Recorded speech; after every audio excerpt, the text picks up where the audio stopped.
This is UC Davis Thoracic Talk, where we demystify the patient experience and learn more about the care pathway for those undergoing surgery by our nationally renowned general thoracic surgery team. It is my pleasure to have a conversation with two individuals who lead our incredible nursing teams, who provide expert and complex care for our patients. Barb Gumner is the inpatient unit director and nurse manager for the Cardiothoracic Progressive Care Unit, also known as E6. Kevin Floyd is a unit director and nurse manager for the Cardiac and Thoracic Intensive Care Unit, also known as CTICU. Welcome. Thank you. Thank you. Barb, let's start with you. All our patients eventually co-localize to the E6 Progressive Care Unit after surgery. What is a progressive care unit, and what advantages does it have for the care of our patients? Sure. Thank you, Dr. Cook. So our progressive care unit, it's actually sort of in between an ICU and an acute care med surge floor. So with that, our patient ratio is 3-to-1. So we'll have 3 patients to 1 nurse. We are a 24-bed unit with 2 private rooms. We also have a diversified nursing and with interdisciplinary teams with multicultural and generational backgrounds. And we have specialized training and education within our PCU. And this is because we have these unique patient populations that need our extra attention and care. And so, for example, we have anywhere from obviously our thoracic patients, and we have our cardiac surgical patients. We also have ventilated patients, and we have our VAD patients as well. So we have a whole little plethora of different types of specialized patients that the nurses need additional training with. Our professional organization is the American Association of Critical Care Nurses, and the emphasis for that certification is a PCCN, which is a Progressive Care Certified Nurse. We currently have 35% of our nurses with this certification, and our goal is 40%. So this certification, it not only validates the specialty knowledge and experience and clinical judgment with our nurses, but it validates the mastery of their skills as well. So that's an incredible level. I love the phrase mastery of their skills. I mean, that's an incredible level of expertise. Kevin, when might our patients go to the CTICU, and why is it important that the nurses there have so much experience with patients with chest surgery? Thank you, Dr. Cook. So I want to tie off of what Barb just said, because we take the same patient population that she does. But when they come to us, they're usually more critically unstable, requiring like drips, or they're intubated. We tend in our CTICU either staff 1-to-1 or 1-to-2 ratio, which means each patient has each nurse, has 1, maybe 2 nurses. Where we specialize in is, we can take people anywhere from general ICU care all the way up until we can do ECLS. That is kind of our claim to fame, is that we can take you all the way from that to emergent life support. We are also members of the same organization, AACN. Our certification now is CCRN, which is a Certified Critical Care RN. We are running at about 45 to almost 50%. Our goal is looking at 60% this year of our nurses being with that certification. We are highly specialized in all aspects of chest surgery, and our nurses are very astute and have profound mastery in picking up early signs of tamponade, esophageal leaks, pneumothoraxes, bleeding, early identification of ARDS, and are very trained in assisting with any kind of emergent interventions at the bedside. You bring up an excellent point, is that nursing ratio. Oftentimes I tell patients, especially individuals undergoing esophagectomy or very large lung resections, is that they're not going to be in critical condition, but we will utilize that 1-to-1 nursing ratio when their recovery from surgery is very acute. Yes. Now, Bob, every day at 10:30 a.m., your team meets with our general thoracic surgery team, as well as other care members such as case management, physical therapy, occupational therapy, to discuss every patient and their human-centered needs. How does that meeting help facilitate the care needs of our patients? So what we do is we have our daily interdisciplinary rounds, as you mentioned, and including those mentioned in collaboration with our charge nurse, as well as dietary and pharmacy. And we include in that with our length of stay and our discharge by 2 o'clock metrics as well. And our discussion highlights are things consisting of collaboration on the respective pathway or guidelines, I should say, according to which surgery our patients have had. The guidelines help with all of us stay on target as our patients heal. Also in attendance during this interdisciplinary round is our case management and advanced practice provider, being either a nurse practitioner or a physician assistant, determining the progression of our patient, and sometimes as well as proper after hospital care, which would include home health or SNF or even a family member's house or even a friend. And we predetermined the needs to be met by the patients, and then we discussed if the patients are eligible for the discharge reception area as well. So in this, also in this hospital length of stay initiative, this aids in decreasing our readmissions by being proactive with the care in general, as well as ensuring our patients receive the education while they're here during hospital as well as after hospital. And so this includes a service as well with follow-up discharge, after discharge. You know, it's fascinating. When you look at our thoracic surgery patients, over the last 3 to 4 years, our length of stay has been markedly declining. So how long our patients have to stay in our hospital. But also our 30-day readmission rate has equally been falling as well. So it shows that your team has been able to take the patient as an individual and their individual needs and their family needs, and able to get them home or to a rehabilitation facility faster, and they're not bouncing back to the hospital. So their needs are being met appropriately.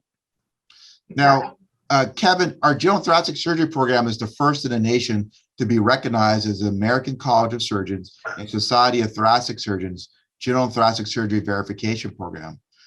About our program, the executive director of the American College of Surgeons said the program is supported by excellent nursing services and ancillary services, all of whom recognize the excellence of the surgeons and work with the highest values to help them be successful with their patients, end quote.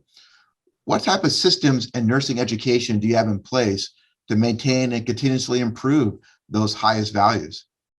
That's actually a very good one, because, you know, I was very honored when we received that quote from them. And we have strove this year between us and E6 to really continue those high values, you know, and we do things like, you know, we have twice a year skills labs to make sure that we cover any kind of events that we have or keep up on the current training. I know with the thoracic team, they're always wonderful that if we have any questions, we can call and we can do impromptu in-servicing. So the nurses are up to date on the most current trends in the guidelines that we continually develop over time. Besides that, you know, our CTICU nurses have been trained in how to prep a patient immediately if they need to return to OR, while we wait for the surgeon to come in to slow down the delay in care. Of course, we already mentioned our staffing ratios. I think the other big thing is, you know, we follow those pathways and guidelines per service. And I think probably one of the biggest thing, which leads into our collaboration, is that anytime that someone does not follow the guidelines, which happens because, you know, everybody's different, we kind of debrief that to find out if there was something that we could have improved on to make sure for the next patient. I think that's a big thing that I am very pleased with, and I think leads to our excellence of care, is that we always, as a multidisciplinary, and this includes physical therapy, dietary, RT, the physicians, nursing, we all sit down and we really talk honestly about what happened in the cases and what could we learn from that. And I think that helps us all give better care to get patients in and out of this hospital better and in better condition than we did before sometimes. You know, that excellence of care through that education and the iterative improvement process inevitably leads to awards. Barb, both E6 Cardiothoracic Progressive Care Unit and the CTICU received the gold level Beacon Award for Excellence from the AACN, the organization you mentioned, you and Kevin mentioned earlier. What is the award and how unique is it? So it's very prestigious award, actually. And again, just like what you said, that our PCU received this Golden Beacon Award. We were the first in California to actually receive the award. And I believe CTICU, right? We were the first in the nation to receive the Beacon Award back in 2014. So we were one of the 4 in the whole nation to receive this. And then we have progressed through the years to maintain our certification. Mm-hmm. So the Beacon Award is an award for excellence, and it's a significant milestone on the path of exceptional care and healthy work environments, an effective and a systematic approach to policies, procedures, and processes that include engagement and of staff and key stakeholders. Fact-based evaluation strategies for continuous process improvement and performance measures that meet or exceed relevant benchmarks. So both units earned this award by meeting the following evidence-based Gold Beacon Award for Excellence criteria, which is based on leadership structure and systems, appropriate staffing and staff engagement, effective communication, knowledge management and learning and development, evidence-based practice and processes, and outcome measurements. I also wanted to add in there what Barb said, just so people understand, the gold level beacon is the highest level that you can achieve. I also want to add in there, CT was honored this last year also with receiving a platinum award for the ECLS program, which is the highest designation for that program. That's incredible. And ACLS stands for what again? ECLS, extracorporeal life support. Great. Program. Great. So that's when, if for some reason someone can't breathe on their own, to oxygenate, their blood can be oxygenated to help them survive whatever injury that they may have. Correct. Well, that's wonderful. It's key that these external validation organizations highlight and honor your efforts and your team's efforts for excellent nursing care. But really, the most important judge is the patient and their families. You know, Barb, to follow up, during a recent patient satisfaction survey, one of our patients said about their experiences at UC Davis, quote, "UC Davis gives the best medical care. I would like to commend E6 nurses Lyneth, Marianne, Leland, and Joel for giving me the best care during my big procedure. Thank you." What comes to mind when you hear these type of things from our patients? Beyond proud, just extremely proud. It just exemplifies that high quality care that we deliver with our teamwork approach that we have here.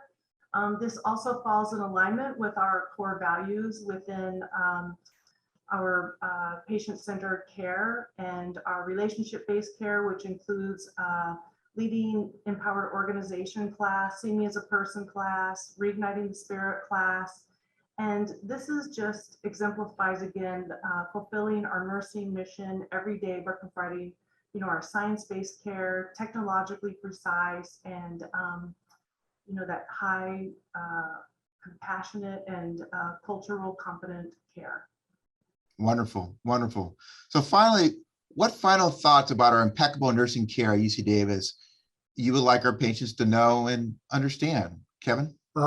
First of all, I wanted to mention that, you know, the Beacon Award is an award that is honored to a unit, not the whole hospital. So each unit individually earns their own award. In addition to that award, you know, being a magnet designated hospital is really on the nursing care. The magnet is from the American Nurses Credentialing Center. It is really designates hospital. So this goes to the hospital, but it's teamed off of the nursing care at the hospital, provides patients and their families with a benchmark which to measure the quality of care that they can receive. The magnet names help people identify hospitals where they find satisfied nurses and expected to receive high level of care, which improves in patient care and satisfaction, as well as lower mortality rate and length of stay. Applicants must collect nurse-sensitive quality indicators at a unit level, not just at a hospital level, and benchmark that against databases at like hospitals, national, state, specialty organization. Magnet hospitals look for quality trained nurses, BSN or greater, and at the hospital right now we're running about 92%, I believe it is, BSN or greater prepared nurses. We offer the other big thing that we like to tell patients is that we provide primary RN care. We do not use nurses' aides or LVNs, and all your care is being provided by a registered nurse. Magnet Hospital offer nurses better working with conditions, job satisfaction, and leadership opportunities are something we're also judged against. In addition to the magnet, I'll let Barb explain our safety huddles that we do throughout the hospital to improve our care. Yeah, this is just another area that we'd like to highlight. We have daily executive safety huddles throughout the hospital. And this gives an opportunity for our executive level personnel to provide that consistent visible support amongst all team members. And they round on all of the respective units. And this creates relationship building, and it develops mutual respect and trust amongst the executive team and the person at the bedside as well. And what they do is they provide quick hospital updates and provide flyers, things like that, relating to like anything from grand rounds to discussing supply chain issues and what to utilize instead of something for something else, or electronic medical record updates, all sorts of things like that. And this also creates a psychological safety for those involved as well. And it encourages our staff to utilize our incident reporting system, and it's a process for improvement, which focuses on the what instead of the who. And so that way we can really improve and move forward with our issues that may come up, and in order to develop, that esteemed care that we can deliver. Well, Kevin and Barb, this has been incredible. I think this provides a window for our patients and their families for what they can expect when they come get their care here at UC Davis General Thoracic Surgery. The bottom line is layers and layers of expertise and safety provided by our nursing teams. Thanks to you both. Thank you. Thank you.